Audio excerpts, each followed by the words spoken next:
एक अल्टीमेटम दिए हैं। ये अल्टीमेटम सरकार के द्वारा अगर हमारे मांगों को 1 तारीख तक पूर्ण नहीं किया जाता या हमसे बैठक नहीं किया जाता तो ये 25 अक्टूबर 2025 से ये हमारा आंदोलन ये चालू हो जाएगा। क्योंकि आप सभी को मैं अवगत कराना चाहता हूँ कि एक प्रदेश अध्यक्ष होने के पहले मैं एक ड्राइवर हूँ और एक हैवी व्हीकल्स का ड्राइवर हूँ। आज जिस प्रकार से रोड पर ड्राइवर के साथ में असामाजिक तत्वों के द्वारा लूटपाट, मारपीट, यहाँ तक कि मोटर मालिकों का शोषण, आरटीओ डीटीओ का शोषण, पुलिस प्रशासन का शोषण और किसी भी प्रकार से आज ड्राइवर का आज दिखते हैं कि कोई भी सम्मान की भावना नहीं है।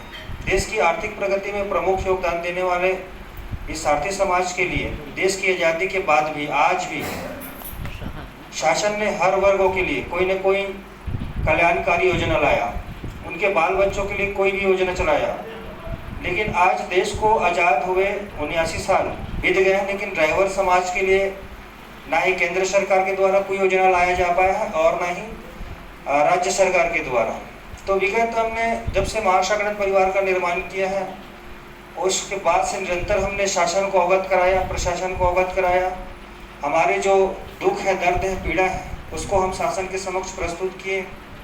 लेकिन किसी भी प्रकार से शासन के द्वारा अभी तक कोई भी प्रकार से कोई प्रतिक्रिया या आश्वासन हमको नहीं मिला है। आपके मीडिया के माध्यम से बताना चाहता हूं कि हमने पिछले 21 अक्टूबर 2024 को कलेक्टर महोदय के माध्यम से माननीय हमारे मुख्यमंत्री जी, माननीय देश के हमारे प्रधानमंत्री जी, माननीय ट्रांसपोर्ट मिनिस्टर, केंद्रीय ट्रांसपोर्ट मिनिस्टर जी, महामहिम राष्ट्रपति महोदय जी, सभी के समक्ष सभी के नाम से हमने ज्ञापन प्रस्तुत किए थे। लेकिन उक्त ज्ञापन पर ना ही 21 अक्टूबर 2024 को ना आश्वासन मिला। उसके बाद हमने 19 मार्च 2025 को पद यात्रा करते हुए संपूर्ण छत्तीसगढ़ में हमने पद यात्रा किया और ड्राइवर भाइयों को जागरूक किया। जागरूक करने के पश्चात में हमने पद यात्रा करते हुए फिर से एक बार मुख्यमंत्री के नाम से और देश के हमारे प्रधानमंत्री के नाम से, राष्ट्रपति महोदय के नाम से फिर से हमने एक लेटर लिखा। फिर से हमने अपने मांग पत्र को वहाँ पर दर्शाया। फिर से हमने सरकार को अवगत कराया है कि इस बार हमारी मांगों को पूर्ण नहीं करेगा सरकार, या हमारे मांग पत्र पर कोई भी प्रकार से प्रतिक्रिया आश्वासन अगर सरकार का नहीं आता 1 अक्टूबर 2025 तक, तो हम 25 अक्टूबर 2025 से अनिश्चितकालीन स्टेजिंग छोड़ अभियान का आगाज कर देंगे। क्योंकि अभी तक तो अभी सितंबर माह चल रहा है, हमको इंतजार है 1 अक्टूबर तक का, लेकिन समाज में उसका वही स्थान है जो अन्य ड्राइवर को दर्जे का स्थान। कितना भी पढ़ा लिखा शिक्षित ड्राइवर हो लेकिन उसके साथ कोई भी शिक्षित लड़की शादी नहीं करना चाहती। तो ये कंडीशन ऐसा है कि अगर ड्राइवर मैं पढ़ा लिखा हूँ, मैं बाहर चला गया तो मेरी बीवी जो अनपढ़ है तो मेरे बच्चों को ना पढ़ा पाएगी, ना मेरी इतने औकात है कि मैं उसको कोई भी निजी स्कूल है उसको पढ़ा सकूं। तो आज हमारे बच्चों की दुर्दशा है कि वही कि हमें ड्राइवर है, मेरे बच्चे ड्राइवर बने। तो इसके लिए भी सरकार कोई कदम उठाए, हमारे बच्चों के लिए कुछ सोचे, चाहे शिक्षा के क्षेत्र में हो या नौकरी के क्षेत्र में हो, कि समुदाय के लिए कड़े कदम उठाना जरूरी है। माननीय नितिन गडकरी जी जो संसद भवन में बोले थे एक प्रश्न का सवाल देते हुए और जवाब देते हुए कि ड्राइवर की स्थिति बहुत बदहाल है और उसके लिए केबिन, ऐसी एयर कंडीशन केबिन बनाने की जरूरत आन पड़ी है। सिर्फ एयर कंडीशन केबिन बना देने से ड्राइवर की समस्या हल नहीं होगी। हम भारतीय ड्राइवर हैं, यहाँ की रोड, यहाँ की प्रतिकूल परिस्थितियाँ यहाँ विदेशों से काफ़ी अलग है। विदेश के ड्राइवर की ड्यूटी अलग है, यहाँ की ड्राइवर की ड्यूटी अलग है। आप विदेश के ड्राइवर को यहाँ अगर लाकर चलाएंगे तो वो 2 घंटे में गाड़ी छोड़कर भाग जाएंगे, ऐसा हालात है। रोड्स को बना देने से ड्राइवर की समस्या हल नहीं हो पाती। ड्राइवर की समस्या है उसको विशेष कानून का संरक्षण के दायरे में रखा जाए, उसके परिवार के लिए वेलफेयर बोर्ड बनाया जाए, उसके लिए वेलफेयर बनाया जाए। यहाँ तक कि मैं कहता हूँ कि हमारा दुर्घटना में एक्सीडेंट हो जाते हैं, उस एक्सीडेंटल के उपरांत में मोटर मालिक भी हाथ खड़े कर देते हैं। मोटर मालिक किसी प्रकार से हमारा हालचाल पूछने तक हमारे पास हॉस्पिटल में नहीं आते कि वो किस प्रकार कंडीशन में है, किस प्रकार उसका शरीर में जख्म लगा है, चोट लगा है। आज हमारे परिवार में इतने पैसे नहीं होते कि हम किसी निजी हॉस्पिटल में जाके उसको इलाज करें। ना ही शासन के द्वारा कोई उचित प्रावधान किया गया है। इसीलिए हमारी जो मांग है कि हमारे जो कमर्शियल लाइसेंस है, हम जिस लाइसेंस के आधार पर हम गाड़ी चलाते हैं, गाड़ी का परिचालन करते हैं, उस लाइसेंस पर सरकार के द्वारा एक व्यवस्थित तरीके से इंसर्ट की व्यवस्था की जाए। हमसे पैसा ले उसमें, जिस प्रकार से कोई सब्सिडी, देखिए सरकार के सामने बहुत सारे जो प्रावधान है, बहुत सारे प्रोजेक्ट है, उस प्रोजेक्ट को ड्राइवर के पास भी उस लाइसेंस पर प्रावधानित कर सकें। कि ऐसे सब स्कीम है, योजनाएं है जिसको आज तक इस समाज के लिए ना शासन सोच पाया है, ना ही आम नागरिक भी ड्राइवर की पीड़ा को समझ पाए हैं। छोटी सी एक्सीडेंटल पर ये नहीं देखते कि ड्राइवर की गलती है कि नहीं, डायरेक्टली ड्राइवर को पकड़ कर मारना। आज ये हालत हो गई कि लोग ड्राइवर बनना नहीं चाह रहे। अगर ड्राइवर नहीं रहेंगे तो सोचिए देश की अर्थव्यवस्था क्या होगी, देश की हमारी अर्थव्यवस्था कैसे प्रगति होगी, हम कैसे विकसित राष्ट्र की ओर, हम निर्माण की ओर हम देख सकते हैं स्वप्न। आज हम तो विकासशील राष्ट्र की ओर और हमारा जो तरक्की का प्रावधान, हम कहते हैं कि विश्व में हमारा नंबर आगे जा रहा है, लेकिन देश के अहम योगदान देने वाले, देश के आंतरिक सैनिक, देश की तरक्की में हम योगदान देने वाले इस सैनिक की आज स्वयं हमारे केंद्रीय ट्रांसपोर्ट मिनिस्टर नितिन गडकरी जी कहते हैं कि 22 लाख ड्राइवर की कमी। ये 22 लाख ड्राइवर आज की कमी है उसके प्रावधान के अनुसार से। मैं कहता हूं कि आप रोड पर चलते होंगे, आपको हेल्पर नजर नहीं आता होगा रोड पर। आज ऐसे कंडीशन है, जिस प्रकार से एक कोई भी अकुशल व्यक्ति को आप बड़े गाड़ी का परिचालन करने देंगे, वो एक्सीडेंट करेगा। आज जिस प्रकार से दुर्घटना में वृद्धि हुई है, नशे और अकुशल ड्राइवर की वजह से।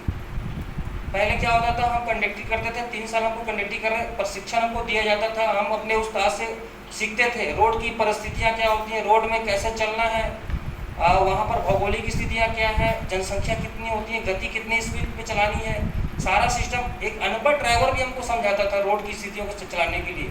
लेकिन आज लाइसेंस का इस प्रकार से व्यवस्थित कर देना सरकार के द्वारा, देख रहे हैं ना, कोई भी गाड़ी चलाने आता हो या ना आता हो, उसको ट्रैफिक रूल्स अधिनियम उसको मालूम है कि नहीं, उसको लाइसेंस दे दिया जाता है और वो 4 दिन में ड्राइवर बन जाता है, 4 दिन में वो गाड़ी निकालता है।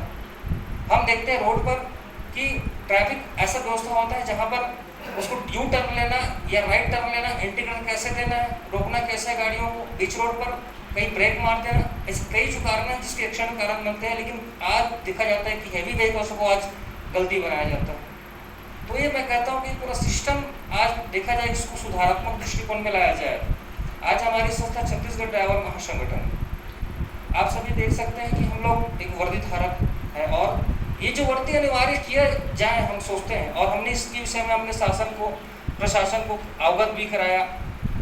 देखिए, एक आर्मी, एक पुलिस का जवान, चाहे वो स्कूली बच्चे हो, जब वो वर्दी धारण करता है ना तो उसके अंदर एक डिसिप्लिन आता है।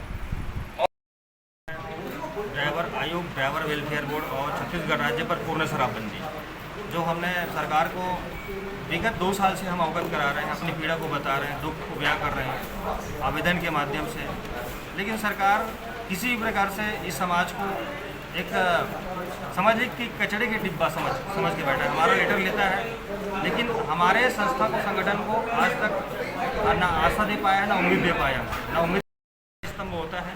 तो हमारी पीड़ा को आप सभी सरकार तक पहुंचाने में एक प्रकार से हमारी मदद करेंगे, हमारी संस्था का, हमारे संगठन का, पूरे ड्राइवर समाज की पीड़ा का।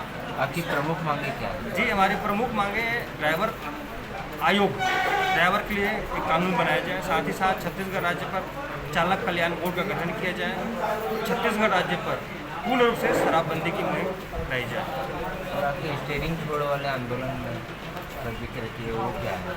ये स्टीयरिंग छोड़ा अभियान जो है, एक प्रकार से कहा जाए तो छत्तीसगढ़ राज्य पर कोई भी गाड़ी का परिचालन अगर 1 अक्टूबर तक सरकार हमारी बातों को ध्यान नहीं देती, या हमारे साथ मीटिंग नहीं करता, या हमारे लिए कोई कल्याणकारी योजना नहीं लाता, जो हमारे 3 प्रमुख मांगे उस पर विचार नहीं करता, तो 1 अक्टूबर तक हमने अल्टीमेटम दिए हैं सरकार को। हम 25 अक्टूबर तक इस इंतजार कर सकते हैं। 25 अक्टूबर के बाद हम स्टीयरिंग छोड़ा अभियान में चले जाएंगे। स्टीयरिंग छोड़ा अभियान का अर्थ यह होता है कि गाड़ी नहीं चलाएंगे और साथ ही साथ बाहर की गाड़ियाँ यहाँ पर नहीं आएंगी, चाहे वो कोई भी गाड़ी है, छोटी से छोटी गाड़ी, बड़ी से बड़ी गाड़ी, क्योंकि हमारे संस्था में सभी गाड़ी के ड्राइवर जुड़े हुए हैं। प्रदेश भर में कितने ड्राइवर होंगे इसमें? आज प्रदेश भर में तो लगभग 5.5-6 लाख आसपास ड्राइवर हैं। आज देखा जाए तो, लेकिन हमारी संस्था में अभी 90,000 ड्राइवर शामिल हो चुके हैं। अगर ये हड़ताल होती है तो कौन से मुख्य काम है जो प्रभावित होंगे? देखिए, हड़ताल में ड्राइवर एक ऐसा शख्स होता है जो सुई से लेकर एरोप्लेन तक का सामग्री पहुंचाता है। तो उसी कड़ी में बताना चाहता हूं कि इसमें पेट्रोलियम पदार्थ आपको इस हड़ताल पर प्रभावित रहेंगी, साथ ही साथ राशन जो खाद्य सामग्रियाँ उस पर प्रभावित होंगी, साथ ही साथ ऐसे कई जो आवश्यक जो चीज़ें हैं जो एक मनुष्य सुबह उठने से लेकर शाम तक का जो इस्तेमाल करता है, शाम तक का सोने तक का, वो सभी चीज़ें प्रभावित होंगी। मैंने शॉर्टकट में बताया कि खाद्य सामग्री है, पेट्रोलियम है, फूड है। जब पेट्रोल ही नहीं मिलेगा तो एक व्यक्ति दूसरे स्थान पर कैसे जा पाएगा? शुभ नाम पता जी, छत्तीसगढ़ ड्राइवर महासंगठन से मैं प्रदेश अध्यक्ष प्रीतम सिंह।